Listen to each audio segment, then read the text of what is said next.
Elon Musk, Bill Gates, Virat Kohli, Sachin Tendulkar, MS Dhoni. आपको पता है इन सब लोगों में क्या चीज कॉमन है? आप लोग सोच रहे होंगे कि हाँ, ये लोग वर्ल्ड के सबसे रिचेस्ट और सक्सेसफुल मैन में से एक हैं। लेकिन इसके साथ ही एक चीज और कॉमन है, ये कि इन लोगों ने खुद को एक ऐसे ट्रैप में फंसने से रोका जिसमें आज 99% हर ह्यूमन अपने आप को खुद को प्राउडली फंसा रहा है। हम सबको बचपन से ही एक बात सिखाई जाती है, बेटा पढ़ लो जिंदगी सेट हो जाएगी। लेकिन अगर ये बात सच होती तो फिर आज सबसे ज्यादा परेशान लोग पढ़े लिखे क्यों होते? क्यों स्टूडेंट्स डिग्री लेने के बाद भी सबसे ज्यादा बेकार महसूस करता है? क्यों आज का एजुकेटेड यूथ सबसे ज्यादा कंफ्यूज्ड, डिप्रेस्ड और डर में जी रहा है? बट रियलिटी क्या है पता है आपको? मेरा नाम मोहित कुमार है। मैं बठिंडा में रेलवे स्टेशन में कुली का काम कर रहा हूँ। मेरे को 5 साल हो गए रेलवे स्टेशन पर काम करते को। मैं बीटेक की हुई है मैंने इलेक्ट्रॉनिक्स एंड कम्युनिकेशन में फरीदकोट से।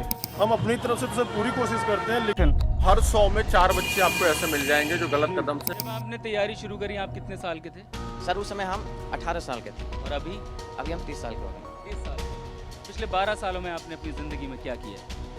ज़िंदगी में सर पढ़ते गया, डिग्री लेते गया। मैंने 3 सब्जेक्ट में पोस्ट ग्रेजुएट किया, बीएड किया, सीटेट क्वालिफाइड है, नेट क्वालिफाइड है सर। इंडिया में सबसे ज्यादा पढ़े लिखे लोग ही बेरोजगार हैं। द हिंदू के मुताबिक ILO और ISD की एम्प्लॉयमेंट 2024 रिपोर्ट बताती है कि इंडिया में बेरोजगार लोग में से 83% यूथ हैं, जिनमें से 65% यूथ पढ़ा लिखा है।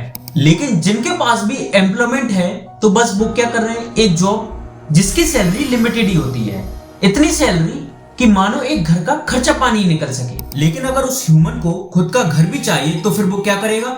एक मिडिल क्लास ह्यूमन के पास इतना पैसा तो होता नहीं कि वो जॉब से पैसा इकट्ठा करके एक घर ले सके, तो फिर वो होम लोन लेगा।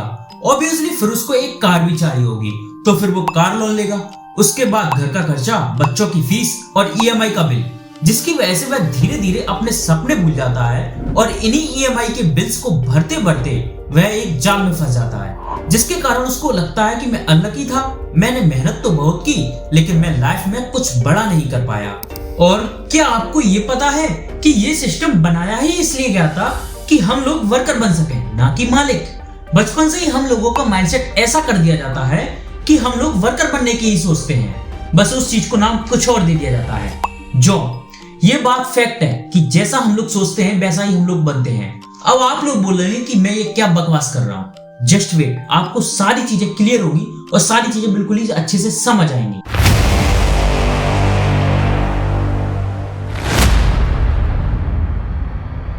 ये कहानी शुरू होती है 1806 में, जब प्रशिया की पावरफुल सेना नेपोलियन से हार गई थी। हार का कारण सैनिक अपनी मनमर्जी चला रहे थे, मतलब प्रशिया के सैनिक अपने सुपीरियर के ऑर्डर फॉलो नहीं कर रहे थे और वहीं नेपोलियन सैनिक अपने सुपीरियर के ऑर्डर फॉलो कर रहे थे। प्रशिया के राजा को समझ आया कि उन्हें योद्धा नहीं गुलाम चाहिए, ऐसे लोग जो बिना सवाल किए हुक्म माने। और यहीं से जन्म हुआ प्रशियन एजुकेशन सिस्टम का। इस पूरे एजुकेशन सिस्टम का मतलब ज्ञान देना नहीं था, बल्कि एक ऐसा दिमाग तैयार करना जो सिर्फ उतना ही सोचे जितना उसको बताया जाए।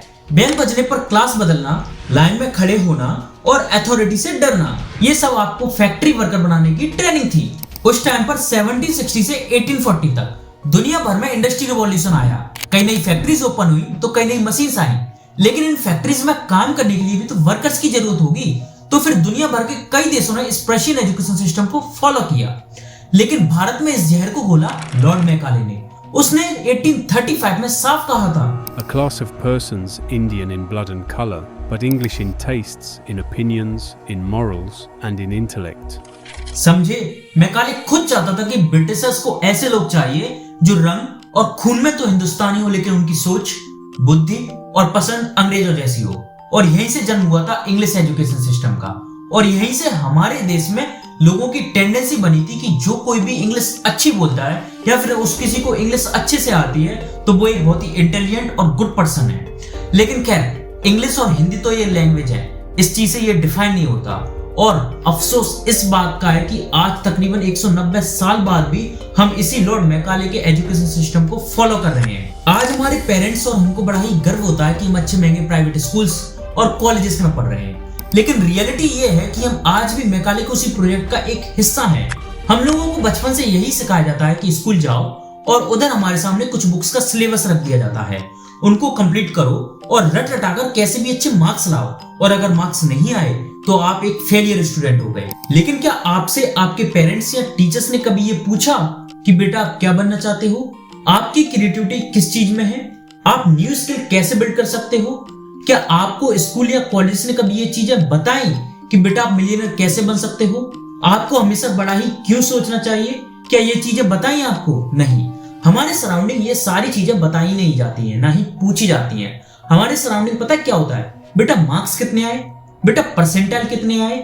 आज भी अमेरिका में 30 से 40 लाख पेरेंट्स अपने बच्चों को स्कूल नहीं भेजते, वो अपने बच्चों को होम स्कूलिंग कराते हैं, क्योंकि वो जानते हैं कि ये सिस्टम बच्चे को जीनियस नहीं बल्कि एक आज्ञाकारी रोबोट बना रहा है। अमेरिका दुनिया की सबसे पावरफुल और डेवलप्ड कंट्रियों में से एक है। वहां के पेरेंट्स बेवकूफ नहीं है, उन्हें साफ दिखाई देता है कि इस सिस्टम में बच्चे की क्रिएटिविटी को दबा दिया जाता है। एक सवाल पूछने वाला बच्चा प्रॉब्लम चाइल्ड बन जाता है और वहीं शांत बैठने वाला बच्चा एक आइडियल स्टूडेंट हो जाता है। लेकिन हमारे यहाँ तो सारी चीजें उल्टी ही हैं। हमारे यहाँ जन्म से ही बच्चे का एक गोल सेट कर दिया जाता है, स्कूल, कॉलेज और फिर डिग्री, और उसके बाद एक डिग्री के कागज को लेकर दर दर भटकना। हमारे यहाँ पेरेंट्स पहले ही डिसाइड कर लेते हैं कि हम तो अपने बच्चे को इंजीनियर बनाएंगे या डॉक्टर बनाएंगे या फिर किसी और फील्ड में भेजेंगे। अरे भाई, पहले आपने उस बच्चे से पूछ तो लिया होता कि क्या वो इंजीनियर, डॉक्टर या फिर कोई और भी बनना चाहता है या नहीं, या फिर किसी और फील्ड में उसका इंटरेस्ट है। लेकिन हमारे एजुकेशन सिस्टम में मैथ्स, फिजिक्स, केमिस्ट्री या फिर किसी और सब्जेक्ट के मार्क्स को ही जिंदगी का पैमाना बना दिया गया है, जैसे इनके बाहर दुनिया ही नहीं। जबकि सच्चाई ये है कि ये जिंदगी सिर्फ और सिर्फ मार्कशीट या डिग्री से नहीं चलती। कुछ साल बाद वही मार्कशीट, वही डिग्री सिर्फ और सिर्फ एक कागज का टुकड़ा बनकर रह जाती है। मेरे भी 12th क्लास में फिजिक्स में 97 मार्क्स थे, लेकिन क्या हुआ? कुछ नहीं। मैटर करती है आपकी स्किल। आपके पास स्किल होना बहुत जरूरी है, चाहे वो किसी भी फील्ड में हो, स्पोर्ट्स में, एजुकेशन में, कम्युनिकेशन में, मार्केटिंग में, किसी भी फील्ड में हो, स्किल मैटर करती है। स्किल होना बहुत जरूरी है। इंडिया हर साल 15 लाख इंजीनियर प्रोड्यूस करता है, जो कि कई देश की पॉपुलेशन से भी ज्यादा है, लेकिन उनमें से 80% इंजीनियर अनएम्प्लॉयबल रहते हैं। पता है क्यों? क्योंकि उनके पास स्किल नहीं है, और अगर स्किल है भी तो फिर वो किसी और फील्ड की। ठीक वैसे ही जैसे कि हर चीज एक ही सांचे में नहीं बन सकती। और हाँ, एक बात और मैं आपको क्लियर कर दूं, मैं ये नहीं बोल रहा हूँ कि पढ़ाई करना गलत चीज है। नहीं भाई, एजुकेशन इस दुनिया में सबसे इंपॉर्टेंट चीज है। शिक्षा शेरनी का दूध है, जो पिएगा वो दहाड़ेगा। लेकिन सिर्फ किताबी एजुकेशन नहीं, ना ही मैं ये बोल रहा हूँ कि स्कूल जाना गलत है। मैं तो सिर्फ इतना सा बोल रहा हूँ कि हमारे देश में स्कूल्स में एजुकेशन सिस्टम की इम्प्लीमेंटेशन गलत है। आप लोग एक चीज बहुत ही ठंडे दिमाग से सोचो, फील करना आप इस चीज को। हम लोगों ने जिन स्कूल्स, कॉलेजेस और कोचिंग्स में 15 से 20 साल तक लाखों रुपए खर्च किया, और इस चीज के बावजूद भी हम लोग एक 30 से 40 हजार रुपए की जॉब के लिए दर दर भटकते हैं। मान लो अगर जॉब मिल भी गई तो भी हम क्या बने? एक वर्कर। एज ए एग्जाम्पल इस चीज को समझते हैं, जैसे कि आप लोगों के घर कोई आंटी खाना बनाने के लिए आती है, तो आप लोग उनको क्या बोलते हो, क्या शब्द से बुलाते हो? उस चीज को मैं बोल नहीं रहा हूं, ठीक है, आप लोग लेकिन समझ चुके होंगे। ठीक उसी प्रकार जैसे कि हम लोग कहीं कॉर्पोरेट एम्प्लॉय बन जाते हैं, तो उस मालिक के लिए हम लोग क्या है पता है आप लोग? मान लो गवर्नमेंट में भी जॉब लग गई तो हमको 4 बड़ा ऑफिसर सुनाता है, 4 जो है नेता सुनाते हैं। ठीक ऐसे ही सिस्टम है। ठीक उसी प्रकार यही चीज मैं आपको इतनी देर से समझाने की कोशिश कर रहा हूं कि ये सिस्टम बनाया ही इस तरीके का गया है कि हम लोग एक नौकर बन सकें, ना कि मालिक। लास्ट में मैं आपको ये भी क्लियर कर दूं, मैं ये नहीं बोल रहा हूं कि जॉब करना गलत है, बल्कि हम लोग हमेशा जॉब को अपनी सेकंड प्रायोरिटी रखें, ना कि फर्स्ट प्रायोरिटी। फर्स्ट प्रायोरिटी तो हमेशा अपनी स्किल, हमेशा अपना सेल्फ वर्क ही होना चाहिए। क्यों हम लोग किसी के सामने हाथ फैलाएं? क्यों हम लोग किसी की 2 बातें सुने, ऑर्डर सुने उनके? नहीं ना। यही अंतर है हम लोगों में और उन लोगों में जिनका आपने वीडियो के स्टार्टिंग में नाम सुना। उन्होंने अपनी स्किल को हमेशा फर्स्ट प्रायोरिटी रखा और वहीं जॉब को सेकंड प्रायोरिटी, और हम लोग हमेशा जॉब को फर्स्ट प्रायोरिटी रखते हैं। MS धोनी, जिन्होंने अपनी रेलवे की परमानेंट जॉब को छोड़ दिया, क्या फिक्स था कि उनका क्रिकेट में हो ही जाना था? कोई फिक्स था? नहीं। लेकिन उन्होंने अपनी स्किल को फर्स्ट प्रायोरिटी रखा और वहीं जॉब को सेकंड प्रायोरिटी रखा। इसका मतलब ये नहीं है कि आप लोग अपनी जॉब छोड़ दें। नहीं भाई, जॉब वगैरह कोई नहीं छोड़ना है। सिर्फ और सिर्फ मेरा कहने का मतलब ये है कि आप हमेशा अपनी स्किल को फर्स्ट बिल्ड रखें, देन सेकंड जॉब को, क्योंकि कल के दिन अगर आपको कोई मालिक आपको जॉब से निकाल भी दे तो कम से कम आप इंडिपेंडेंट तो रह सकें, सिर्फ इसलिए। ठीक है, तो थैंक यू सो मच, आपने इस वीडियो को लास्ट तक देखा। हमने अपना ये न्यू चैनल क्रिएट किया है और आपको इस चैनल पर फुल अपना सपोर्ट दिखाना है। और इस वीडियो में जो भी कोई भी प्रॉब्लम लगी हो या फिर कोई मेरा पॉइंट ऐसा जो आपके समझ नहीं आया हो या फिर मेरा पॉइंट कोई आपको गलत लगा हो तो आप इसको कमेंट में मेंशन भी कर सकते हैं। थैंक यू, सो मिलते हैं अगले वीडियो में, बाय बाय।